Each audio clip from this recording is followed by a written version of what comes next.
Hey guys, welcome to my second ever YouTube video. Today I'm going to be going over my workout that I did this week.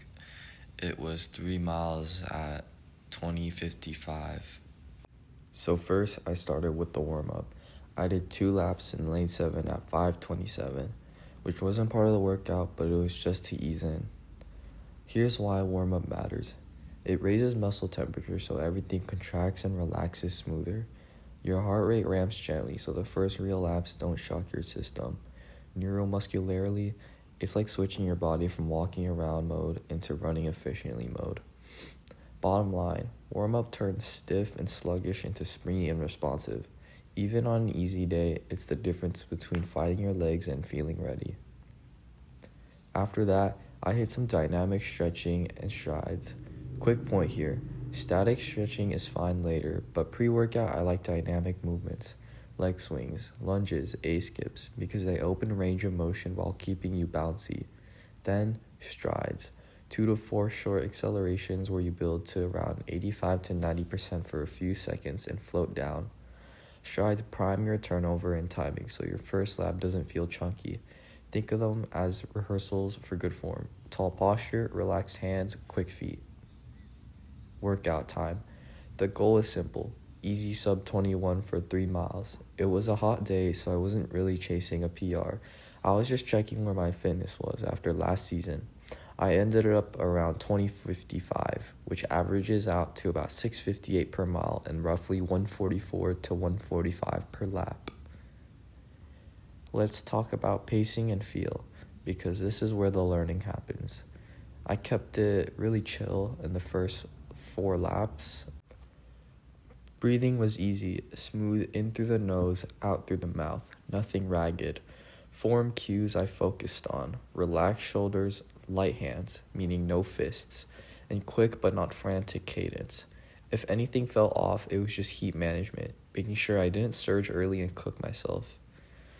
And around the mid-distance area, which were like laps 5 to 10, it was still easy, drifting to about like half of my effort because of the heat. This is where a lot of people zone out or lose seconds with floppy form. I kept scanning. Cadence steady, don't let it sag.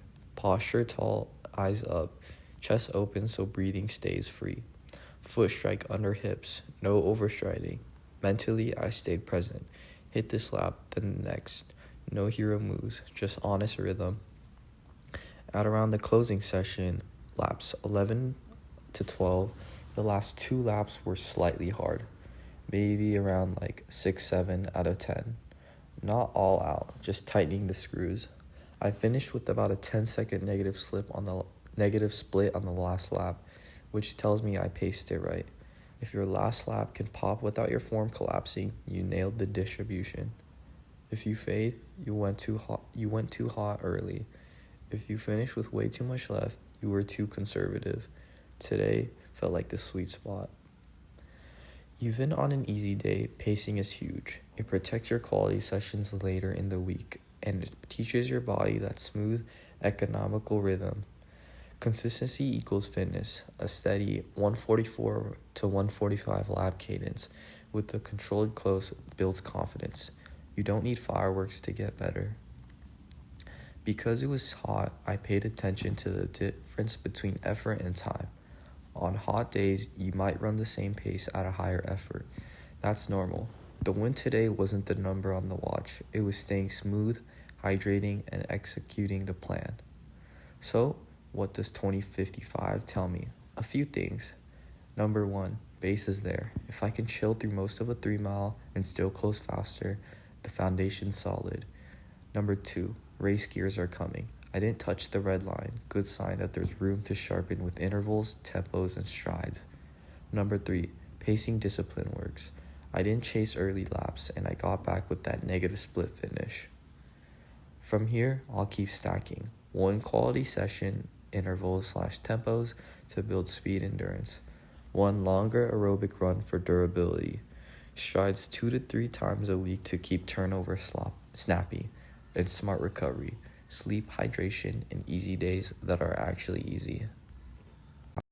Overall, I felt easy through the start, easy through the middle, and slightly hard at around the last 2 laps. This shows me that I can race a cross country race perfectly fine at sub 21. So please subscribe to my YouTube channel and please let me know your goal for cross country season and drop down anything that you want to say, facts, questions, or anything, and I'll try to answer them. Thank you for watching and please subscribe.